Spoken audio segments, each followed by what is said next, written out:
प्यारे बच्चों नमस्कार, कैसे हैं आप? उम्मीद करते हैं आप बेटर होंगे, आपकी पढ़ाई लिखाई बेहतर ढंग चल रहा होगा। आपकी डिमांड था सर यूट्यूब पर आए, क्लास को सुचारू रूप से चलाएं, क्योंकि एएलपी का एग्जाम का डेट की घोषणा हो चुकी है, बहुत कम टाइम है। इसके लिए हम शुरुआत कर रहे हैं रेलवे एएलपी 2018 का प्रीवियस ईयर से। तो बिना समय गंवाए मैथ रीजनिंग दोनों का क्वेश्चन को यहां पे हम कराएंगे। चलिए देखते हैं। 9 अगस्त 2018 शिफ्ट 1 में एएलपी में पूछा गया टोटल मैथ का क्वेश्चन। कहता है नीचे दी गई संख्याओं में 15,376 का वर्गमूल कौन होगा। ये रेलवे का बहुत फेवरेट क्वेश्चन है। एनटीपीसी हो, ग्रुप डी हो या एएलपी हो, सब में क्वेश्चन पूछा जाता है। अब बनाने का तरीका भी सबको पता है, लेकिन जल्दी में ऑप्शन से इसको कैसे हल करें, इसके लिए यहां पे आइए। 1 से लेकर भैया 24 तक का वर्ग आपको कंठस्थ याद होनी चाहिए, तब इस टेक्निक को आप लगा पाएंगे। यहां पर देखो, कहता है 15,376 का वर्गमूल, या अंतिम दो अंक यहां पे देखिए क्या है भैया, तो कहोगे 76 है। क्या है? 76 है। अब देखो कि 1 से 24 तक के वर्ग का अंतिम दो अंक 76 किसका है, तो कहोगे 24 का वर्ग 576, यानी अंतिम दो अंक 76 24 के वर्ग करने पे आता है। अतः इसका वर्गमूल वही संख्या होगा जिसका अंतिम दो अंक भैया या तो 24 होगा, या 50 माइनस 24 यानी कि 36 होगा, या 50 प्लस 24 यानी कि 74 होगा, या 100 माइनस 24 यानी कि 76 होगा। इसके अलावे कोई हो ही नहीं सकता है। बस इसके आधार पे ऑप्शन देखकर उत्तर आप कर लेंगे। तो कहोगे यहां पे 76 किसी का अंतिम दो अंक नहीं है भैया, 74 किसी का अंतिम दो अंक नहीं है भैया, 36 किसी का अंतिम दो अंक नहीं भैया, 24 भैया है इसका अंतिम दो अंक, यानी कि इसका वर्गमूल जो होगा वह 124 होगा। ये होने से गया। क्लियर है? इसके आधार पे बहुत झटके में उत्तर आप निकाल पाएंगे, या फिर वर्गमूल निकाल के भी आप निकाल पाएंगे। देखिए नंबर 2 पर कहता है तपस, अभी और ऋषि एक केक को आपस में बांटते हैं।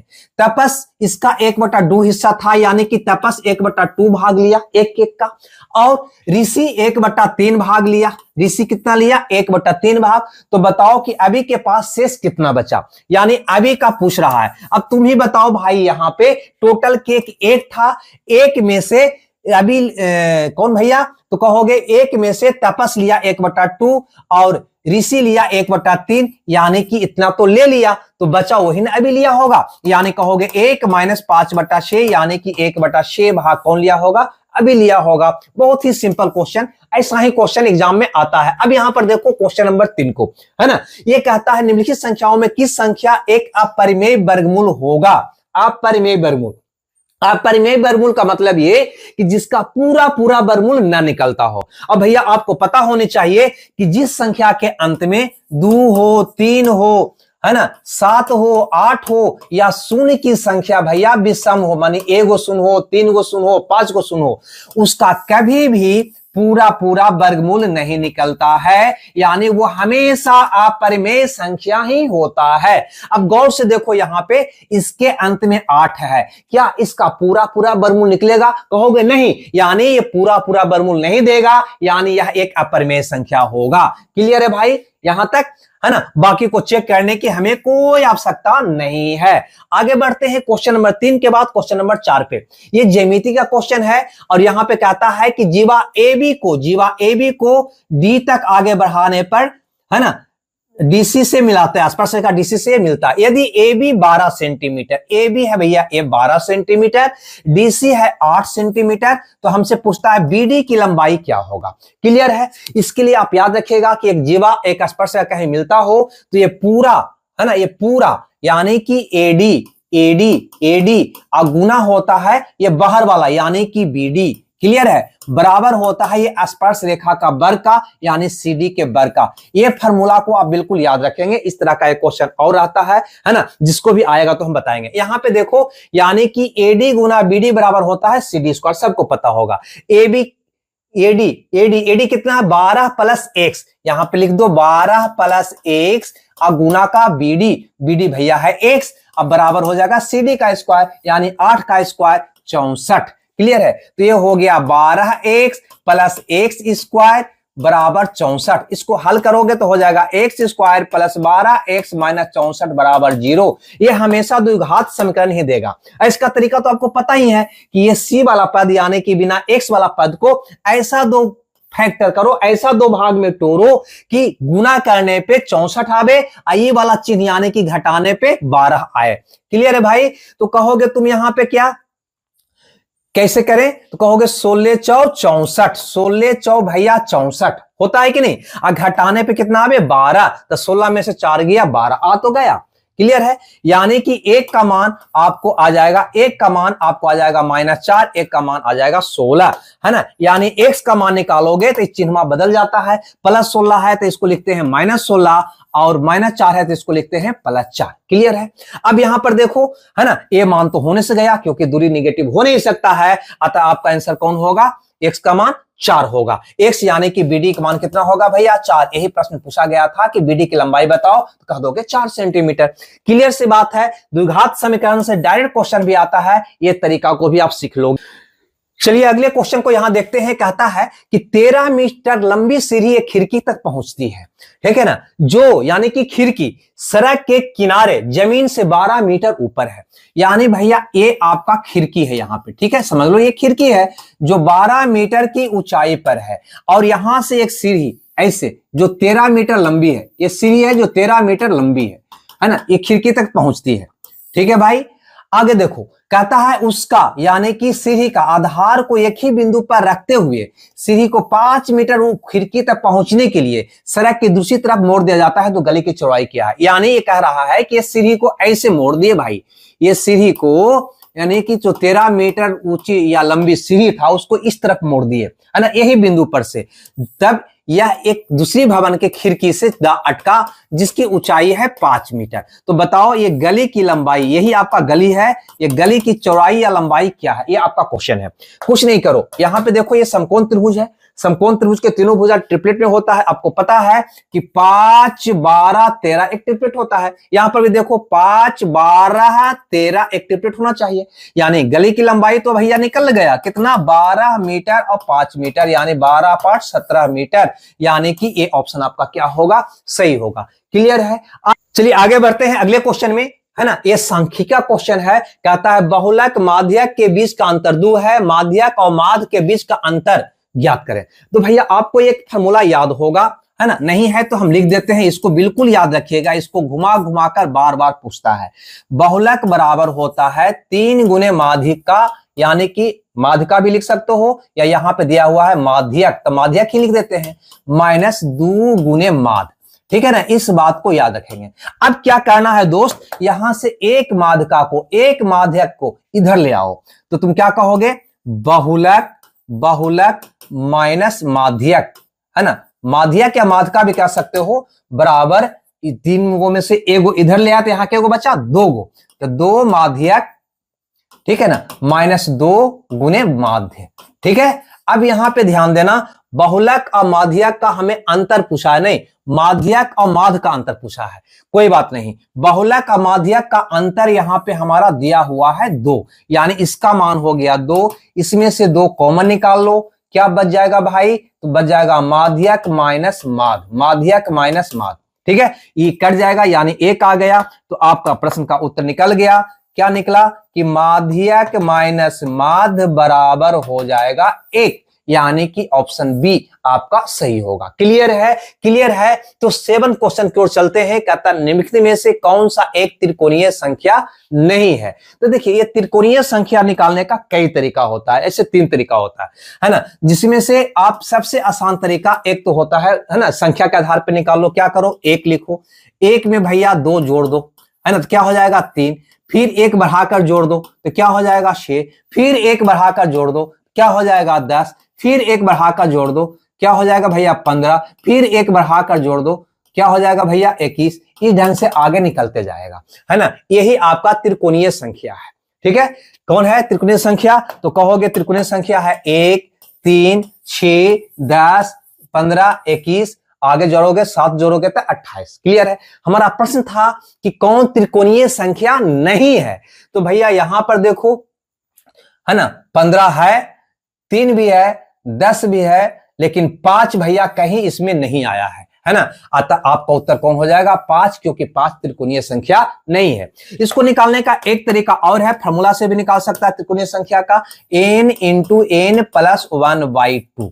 ठीक है, इसके आधार पे एन का मान बारी बारी से 1 2 3 रखते जाओगे, वो मान निकलते चला जाएगा। देखो पहले एक रखते हो, एक रखोगे तो क्या आ जाएगा, त्रिकोणीय संख्या भैया 1 आ जाएगा, है ना, क्योंकि 2 से 2 कट जाएगा। फिर 2 रखोगे तो हो जाएगा 3। यहां पे अगर 3 रखोगे, ये एन का मान 3 रखोगे तो 3 1 4, 4 तो 2 3 6 हो जाएगा। इस ढंग से आगे निकलते जाएगा। ये भी आपका तरीका है, ठीक है, लेकिन सबसे आसान आपका तरीका ये है। अब फिर ऐसे बूंदा करके भी निकालते हैं, लेकिन वो हटाओ। आगे बढ़ते हैं अगला क्वेश्चन की ओर, 8वां क्वेश्चन की ओर। कहता 90 किलोमीटर प्रति घंटा की गति से चलने वाली ट्रेन 100 मीटर लंबे पुल को पार करने में 10 सेकंड समय लेती है, तो मीटर में ट्रेन की लंबाई क्या है? तो भैया ये आपका रेलगाड़ी है, ये आपका पुल है, ठीक है भैया। यहां पे कहता है कि 100 मीटर लंबा पुल, ये है आपका 100 मीटर लंबा पुल, ये आपका ट्रेन है ना।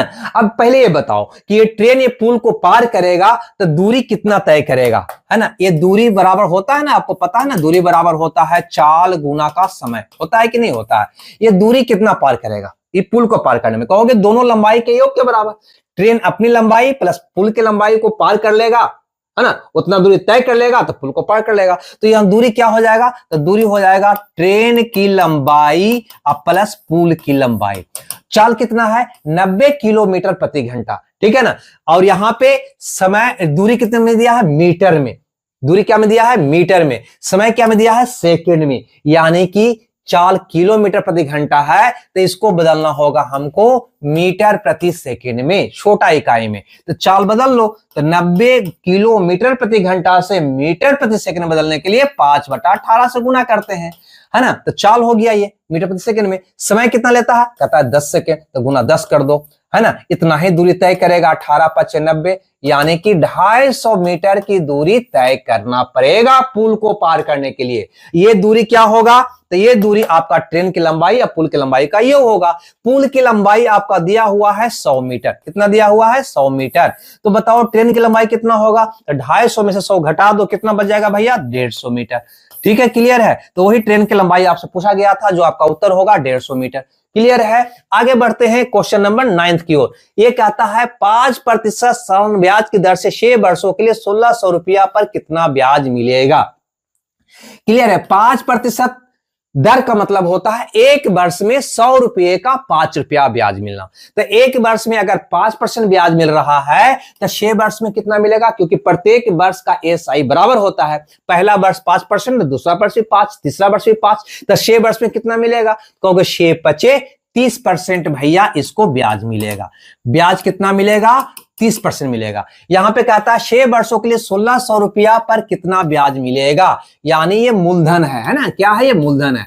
तो बताओ ब्याज कितना मिलेगा, तो 30%। किसका, मूलधन का, यानी 1600 का। तो 1600 का 30% मिलेगा ब्याज, उसको निकाल दो 30%। कहोगे परसेंट से भैया ये 0 कट गया, 16 48, यानी 480 रुपया उसको ब्याज मिलेगा, यानी कि सी ऑप्शन आपका सही होगा। याद रखना एसआई बराबर आरटी प्रतिशत, याद रखना इसको, ठीक है ना। ऐसे भी निकाल सकता है, एक वर्ष में 5%, तो 6 वर्ष में 6 × 5 = 30% ब्याज मिलेगा। किसका, तो मूलधन का, यानी 1600 का। 1600 का 30% कितना होगा, 480 रुपया। अगले क्वेश्चन की ओर बढ़ते हैं। कहता है निम्नलिखित में से कौन सा कथन सत्य है ना। पहला ऑप्शन दे रखा है 29/6 भैया बड़ा है 43/12 से। क्या ये सत्य है, ये आपको चेक करना। एक काम करो, ये 12 है तो इसको 12 बनाने के लिए ऊपर नीचे 2 से गुना कर सकते हैं, 6 × 12 हो जाएगा ना, यानी ये आपका हो जाएगा 58/12। दोनों का हर समान हो गया।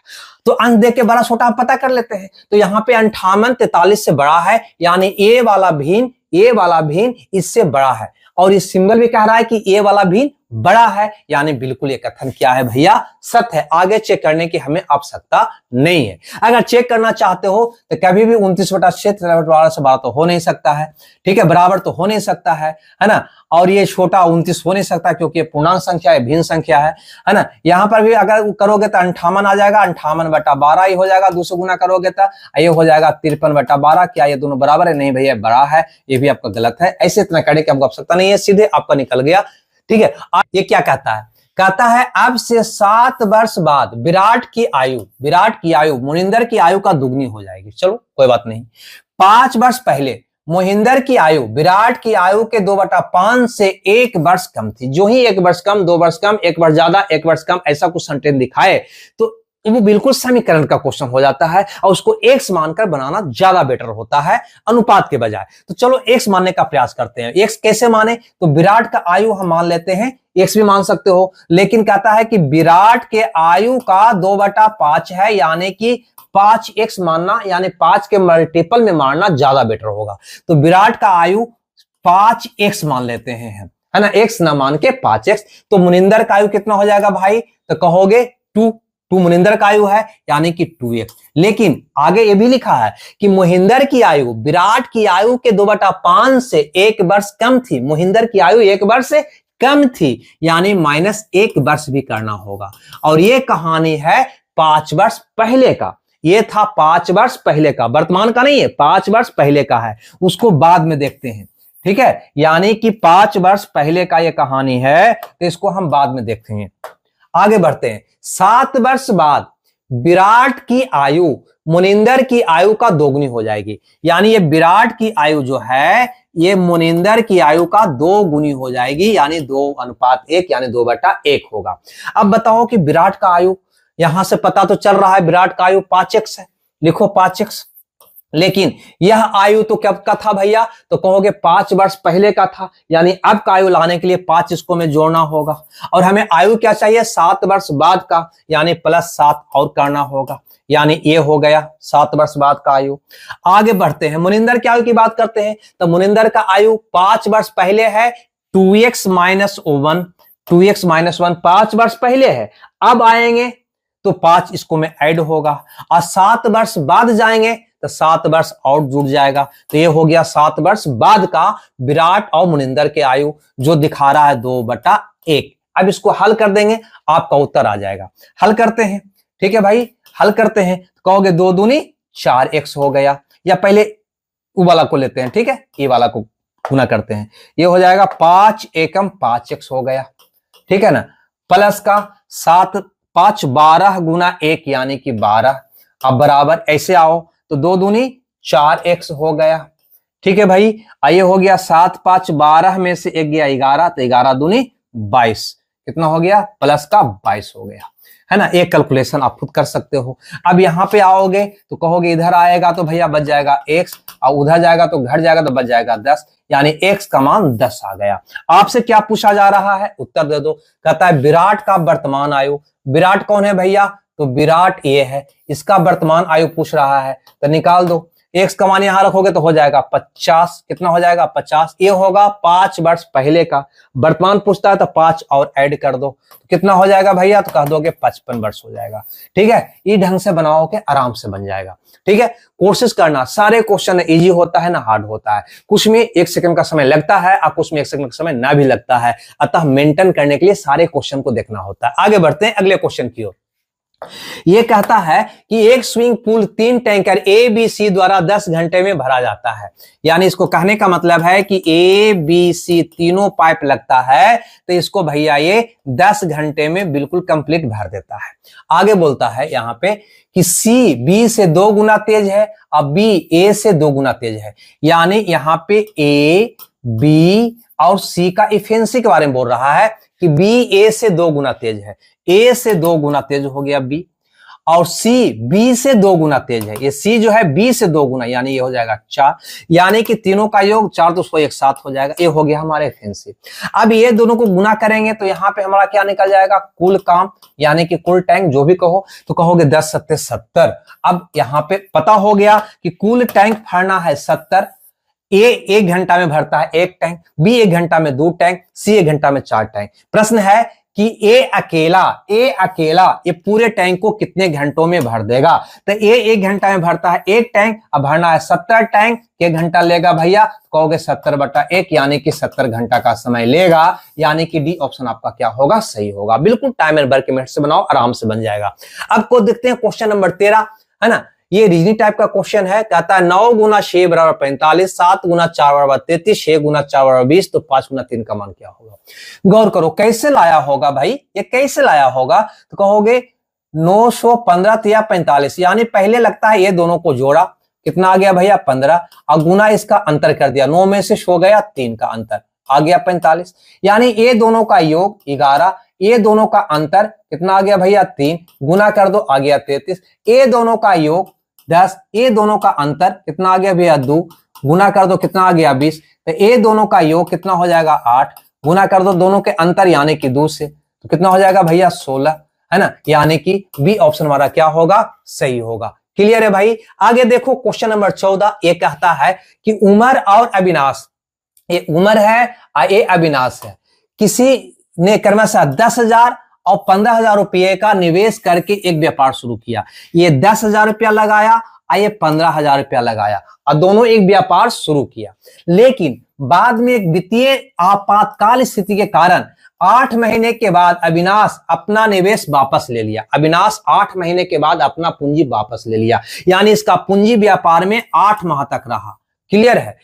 पहले 12 महीने के लाभ को किस अनुपात में बांटेगा, यानी व्यापार 12 माह तक चला, है ना, जिसको में ये 8 माह के बाद पूंजी निकाल लिया, आता है इसका पूंजी 8 माह तक रहा, लेकिन उमर पूंजी नहीं निकाला, यानी इसका पूंजी व्यापार में 12 माह तक रहा। यही भैया लाभ का रेशियो होगा। लाभ का रेशियो क्या होता है, तो पूंजी और समय को गुना करने के बाद, है ना, लाभ निकल जाता है। पूंजी गुना समय, पूंजी गुना समय, अतः दोनों का लाभ, यही रेशियो पूछ रहा था। इसको काट कूट कर दीजिए, आपका उत्तर आ जाएगा, है ना। 15 8 20 से 120, 15 8 20 से 120 कट के आ जाएगा 1:1, यानी दोनों का लाभ 50-50 हुआ होगा, यानी कि बी ऑप्शन आपका सही हुआ होगा। 14 के बाद देखते हैं क्वेश्चन नंबर 15 को, और ये क्वेश्चन भी बहुत लाजवाब है। कहता है एक लंबवृत्तीय शंकु, ये है हमारा शंकु भैया, ठीक है ना, और जिसका आधार की त्रिज्या ऊंचाई के 1/3 के बराबर है, यानी त्रिज्या ऊंचाई के, ये ऊंचाई का 1/3,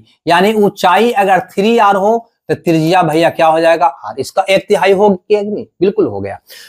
आगे बोलता है उस लंबवृत्तीय शंकु का आयतन एक गोले के आयतन के बराबर है। ये गोला का आयतन है ना, गोला का त्रिज्या r हो तो ये दोनों का आयतन जो है क्या है भैया, बराबर है। अब एक बार बताओ, शंकु का आयतन होता है 1/3 पाई r स्क्वायर h, गोला का आयतन होता है 4/3 पाई r क्यूब, होता है या नहीं होता है। अब यहां पे हल कर दो, है ना, तो शंकु का आयतन और गोला का आयतन दोनों क्या है, इक्वल है।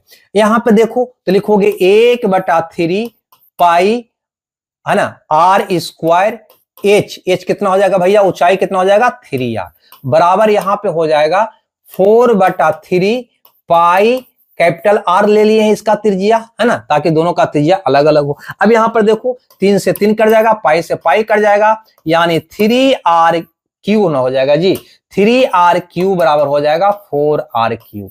हमसे पूछता है कि शंकु की त्रिज्या और गोले की त्रिज्या का अनुपात क्या होगा। आप ही बताओ, शंकु का त्रिज्या r क्यूब अनुपात r क्यूब, है ना। कभी भी मल्टीपल रिलेशन बराबर हो तो ये दोनों का रेशियो इसका उल्टा होता है, पलट जाता है, यानी 4 अनुपात क्या हो जाएगा 3 हो जाएगा, ये तो जानते हैं आप। अब क्यू को उधर फेंकोगे तो हो जाएगा r अनुपात r, है ना, इसका घनमूल हो जाएगा, यानी 4 का घनमूल अनुपात 3 का घनमूल। क्लियर है, यही होगा दोनों के त्रिज्या का अनुपात, जो ऑप्शन आपको दिखाई दे रहा है डी में, अतः डी आपका सही है। यानी ये मेंसुरेशन का क्वेश्चन हो गया। क्वेश्चन नंबर 15 पे हम लोग पहुंच गए हैं। आगे देखते हैं क्वेश्चन नंबर 16। ये कहता है कि प्रकार ए के श्रमिक प्रकार 2 के श्रमिकों द्वारा किए जाने वाले कार्य का 3 गुना कार्य कर सकते हैं। प्रकार ए के श्रमिक को ए मान लेते हैं, प्रकार 2 के श्रमिक को बी मान लेते हैं, यानी यहां पे 2 प्रकार का श्रमिक है, ए और बी, ठीक है। अब यहां पे ए और बी श्रमिक किए गए कार्य का 3 गुना कार्य कर सकता है, यानी ए बी के द्वारा किए गए कार्य का 3 गुना, यानी भैया ये 3 गुना कार्य करता है इसका। ये तो कह रहा है कि प्रकार 1 के श्रमिक प्रकार 2 के श्रमिक के द्वारा किए गए जाने वाले कार्य का 3 गुना कार्य कर सकता है, माने ए वाला 3 गुना कार्य कर सकता है। प्रकार 1 के 12 श्रमिक 10 दिन में किसी कार्य को पूरा करता है, यानी कुल काम यहां पे तो यही दे दिया है ना, क्योंकि ए प्रकार का श्रमिक 12 गो श्रमिक है ना, और एक श्रमिक एक दिन में 3 काम करता है, तो यहां पे ए प्रकार का श्रमिक 12 गो है और 10 दिन में पूरा काम करता है, 12 गो है और 10 दिन में पूरा काम करता है। अब सोचो, एक श्रमिक एक दिन में 3 काम, तो 12 श्रमिक 10 दिन में कितना काम करेगा, तीनों के गुणनफल, यानी कुल काम हो जाएगा 3 गुना 12 गुना 10। क्लियर है, इतना कुल काम हो गया हमारा। अब यहां पे कहता है उसी कार्य को पूरा करने के लिए ए प्रकार के 4 श्रमिक और बी प्रकार के 8 श्रमिक कितना दिन लेंगे। तो कुल काम हो गया 360 या 3 गुना 12 गुना 10 भी कह सकते हो, या फिर 360 भी कुल काम कर सकते हो। इसको कौन कर रहा है, तो कहता है कि ए प्रकार का 4 श्रमिक, यानी ए प्रकार का 4 श्रमिक, यानी कि टोटल हो गया 4 तिया 12 काम। कितना हो गया भैया, 12 काम एक दिन में कर देगा। प्लस बी प्रकार का 8 श्रमिक, तो 8 श्रमिक, एक श्रमिक एक काम, तो 8 श्रमिक 8 एकम 8 काम, यानी दोनों मिलके 12 8 कितना कर देगा, 20 काम। ठीक है भैया, तो हो जाएगा 360 बटा 20, काटोगे आ जाएगा 18 दिन। यही आपका प्रश्न का उत्तर होगा। हो सकता है हम बताए हों थोड़ा सा ज्यादा हार्ड लग रहा हो, लेकिन इसको सोचकर अपने ढंग से बनाओगे ज्यादा आसान होगा। समझाने की वजह से इतना हमको लिखना पड़ा, अब बनाओगे तो इजी हो जाएगा, लेकिन तरीका बनाने का यही अपनाना। आगे देखते हैं क्वेश्चन नंबर 17 में, एक बैग में नीली और लाल गेंदों की संख्या का अनुपात अचर है, यानी कि कांस्टेंट है। जब उसमें 44 लाल गेंद थी तब नीली गेंदों की संख्या 36 थी। देखो भैया, ये लाल गेंद हो गया और ये नीली गेंद हो गया। लाल 44 गो है और नीली 36 गो है, यानी रेशियो 11:9 का है। क्लियर है। नीली गेंदों की संख्या 54 है, तो बैग में कितनी लाल गेंद होगा, 11 का मल्टीपल लाल होगा, 11 का 66। ये नहीं, उत्तर निकल गया।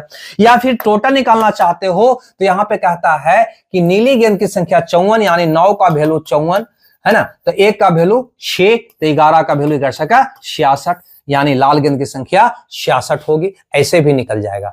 ठीक है, ये आपका 17 नंबर का क्वेश्चन था। आगे बढ़ते हैं क्वेश्चन नंबर 18 में, कहता है 2 अंकों की संख्या ज्ञात कीजिए जिसके अंकों के गुणनफल की 3 गुना है। देखो, ये समीकरण का क्वेश्चन है और समीकरण का क्वेश्चन हमेशा ऑप्शन से ही बनाना बेटर होता है। ठीक है, क्योंकि कहता है 2 अंक की संख्या वो बताना है जिसके अंकों को गुणनफल का वो 3 गुना हो। देखो, जैसे 24 लेते हैं, 24 के अंकों का गुणनफल क्या होगा भैया, है ना, 24 के अंकों का गुणनफल क्या होगा, तो 2 गुना 4, 2 गुना 4 कितना हो गया, 8। कहता है उसके अंकों का गुणनफल कितना हो गया, 8 का 3 गुना वो संख्या है। क्या वो संख्या है 24 वो संख्या है, यानी बैठ तो रहा है। आपका ऑप्शन डी सही होगा। नहीं समझ में आया तो यहां पे फिर से एक बार आपको बता देता हूं इसको। ठीक है, कहता है कि उसके अंकों का गुणनफल, तो भाई उसको अंक को गुना करोगे तो ये कितना आ गया, कहोगे 8 आ गया। इसका 3 गुना वो संख्या होनी चाहिए, तो 8 या 24 संख्या तो आ रहा है। बाकी को चेक करने की आवश्यकता क्या है, या चेक करके देख सकते हो। क्लियर है। आगे देखो 18 के बाद आगे बढ़ते अगले क्वेश्चन की ओर। ये वाला क्वेश्चन कहता है कि धायरी की आयु यूस की आयु के दुगने से 8 वर्ष कम होगी 3 वर्ष बाद। 8 वर्ष कम हो, 8 वर्ष ज्यादा हो, 2 वर्ष कम हो, ऐसा कुछ भी हो तो एक्स मानना ज्यादा आसान होता है। पहले भी आपको हम बताए थे यहाँ पे। ठीक है, तो यहाँ पे कहता है बात पहले छोड़ दो, कहता है धायरी की आयु यूस की आयु के दुगने से 8 वर्ष कम है। ठीक है ना, यूस की आयु की दुगना, यानी यूस की आयु हमें मानना चाहिए एक्स, तो इसका दुगना क्या हो जाएगा भाई, कह दोगे 2x हो जाएगा। दुगने से 8 वर्ष कम है, यानी कि धायरी की आयु यूस के दुगने से यानी 2x से 8 वर्ष कम है, यानी माइनस क्या होगा, 8 होगा। ये कब का निकला, तो 3 वर्ष बाद का निकला। दोनों के वर्तमान आयु का योग 61 वर्ष है। लो, तो दोनों के आयु को जोड़ो, तो इसका है 2x माइनस 8 वर्ष कब का, 3 वर्ष बाद का। इसका है 19 का x कब का, कहोगे ये भी है 3 वर्ष बाद का, 3 वर्ष बाद का। तो देखो 3 वर्ष बाद का इसका आयु और 3 वर्ष बाद का इसका आयु, दोनों का योग हो गया। तो 3 वर्ष बाद दोनों इतना का था, 3 वर्ष बाद दोनों इतना का होने वाला है, तो आज कितना का होगा, तो दोनों 3 वर्ष कम होगा, यानी 3 या 3 6 वर्ष क्या होगा, कम होगा। क्लियर है भाई, दोनों 6 वर्ष क्या होगा, कम होगा। यानी वर्तमान में दोनों का आयु का योग इतना होगा, जो दे रखा है 61 वर्ष। दोनों का वर्तमान आयु कितना दे रखा है, 61 वर्ष बराबर 61। अब हल कर दो तो कहोगे यहाँ पे 3x बराबर 61 प्लस 14 होगा कि नहीं होगा, तो x बराबर हो जाएगा 75 बटा 3 यानी कि 25। अब यहां से तुम मान निकाल सकते हो आराम से। कहता है धायरी की धायरी की वर्तमान आयु क्या होगा? तो धायरी का यही तो आयु है, तो 25 रखो x के स्थान पे, तो 25 दूनी 50 में से 8 गया, बच गया 42। ये कब का बचा भाई? तो ये 3 वर्ष बाद धायरी की आयु हुआ, 3 वर्ष बाद धायरी की आयु था 42, 3 वर्ष बाद था 42, तो कितना होगा? 3 और कम होगा, तो 3 घटा ना 2, वर्तमान का निकल गया, तो ये हो गया 39 वर्ष। ठीक है भाई, इस धायरी का वर्तमान आयु कितना हो गया? 39 वर्ष, है ना। ये क्वेश्चन को अपने ढंग से देखना, बनाना, कोशिश करना, है ना, बहुत आराम से बनेगा, कहीं कोई दिक्कत नहीं होगा। अब कहता है कि एक कक्षा में 9 लड़का है भैया, 9 लड़का है ना, एक कक्षा में 9 लड़का, अब कुछ लड़कियां हैं, कुछ क्या है? लड़की है, कुछ क्या है? लड़की है। ठीक है, चलो लड़कियां हैं। परीक्षा में लड़कों का द्वारा प्राप्त किया गया औसत अंक 12 है, लड़कों द्वारा प्राप्त किया गया औसत अंक 12 है, और लड़कियों द्वारा प्राप्त किया गया औसत अंक 14 है। यदि कुल औसत यानी लड़का लड़की मिलाकर 13.1 है, तो बताओ कि कक्षा में कुल विद्यार्थी की संख्या क्या है? तो जब तीनों का एवरेज दिया हुआ है अलग अलग और कुल का, तो यहाँ पे रूल एलिगेशन लगाओ, दोनों के संख्या का रेशियो निकल जाता है। चलो लगाते हैं, ये हो जाएगा 1.1, ये हो जाएगा आपका 0.9, नहीं इसको अब हल करोगे दोस्त तो ये हो जाएगा दशमलव आपका हट जाएगा, तो 9:11, 9:11। 9 का वैल्यू हो गया कितना भैया? यहां लिख देते हैं, 9 का वैल्यू हो गया 9। कहता है कक्षा में कुल विद्यार्थी तो 11 9 20, तो 20 का वैल्यू बताओ क्या हो जाएगा? 20। कक्षा में कुल विद्यार्थी कितना है भाई? कह देंगे 20 है ना, रेशियो से आराम से निकाल लोगे। चलो है ना, ए वाला क्वेश्चन को देखो, कहता है 9.5% वार्षिक ब्याज की दर से एक धनराशि 6 वर्ष में इतना हो जाता है। तो पहले बताओ कि 6 वर्ष का ब्याज कितना होगा, ये हमको बताओ। तो 1 वर्ष में अगर इतना हो रहा है तो 6 वर्ष में कितना होगा? तो कहोगे 9.5% गुना 6, यानी 6 × 35 के 0 के 3, 9 का 54, 3 57, इतना प्रतिशत हो जाएगा। नहीं, ये तो ब्याज हुआ। ठीक है, अगर मूलधन 100 होगा, मूलधन 100 होगा तो ब्याज इतना रुपया होगा, तो अमाउंट कितना होगा? तो जोड़ दोगे 157%, है ना। मिश्रधन कितना होगा? 157%, यानी 100 रुपया 9.5% की दर से 6 वर्ष में हो जाएगा 157%। ये कह रहा हो जाता है कितना? 942 रुपया, तो इतना का वैल्यू हो गया 942 रुपया। तो हमसे पूछता है प्रारंभिक निवेश की राशि यानी मूलधन का मान भैया हमको बता दो। तो मूलधन है 100%, इसका मान हमसे पूछ रहा है, निकाल दो। तो कहोगे भैया ये इसका 6 गुना है, तो इसका 6 गुना कर ना दो, कितना हो जाएगा? 600 रुपया हो जाएगा, है ना। यानी आपका उत्तर भी सही होगा। तो यही टोटल है ना 9 अगस्त 2018 शिफ्ट 1 में मैथ का क्वेश्चन 21 पूछा गया था। अब कुछ क्वेश्चन रीजनिंग का भी था, जिसका भी हम रिकॉर्डेड करके आपको हम दे रहे हैं, पहले इसको बढ़िया से देख लो। इसका पीडीएफ टेलीग्राम पर हम भेज देंगे, है ना, उसको आप देख लीजिएगा। अभी कोई वादा आपसे नहीं करेंगे कंटिन्यू हम हैं या नहीं, क्योंकि वादे तो टूट जाती है। आप लोग का बहुत डिमांड हुआ था। ठीक है भाई, 5 मिनट गैप कर लेते हैं, आपसे कोई दिक्कत तो है नहीं, है ना, समय है ना आपके पास। तो सुन लीजिए, आपका बहुत कमेंट्स आया था कि सर यूट्यूब पर क्लास दीजिए, एग्जाम का डेट आ चुका है, बहुत कम दिन है। तो हम प्रीवियस ईयर से शुरू किए हैं, एएलपी के प्रीवियस से शुरू किए हैं, और भी इसमें हम ला रहे हैं, लेकिन अभी कुछ बताएंगे आपको नहीं। चैप्टर वाइज क्या लावेंगे, इंपॉर्टेंट क्वेश्चन का सीरीज लावेंगे, है ना, क्योंकि 42-45 दिन है, तो उतना में क्या क्या हम कर सकते हैं, हम प्रयास में लग चुके हैं। अतः पहले इसको स्टडी कीजिए, अगला वीडियो की तैयारी करिए, है ना। लाइक शेयर करना है तो करिए, अन्यथा मत करिए। हमें दीजिए विदा। Okay, bye bye.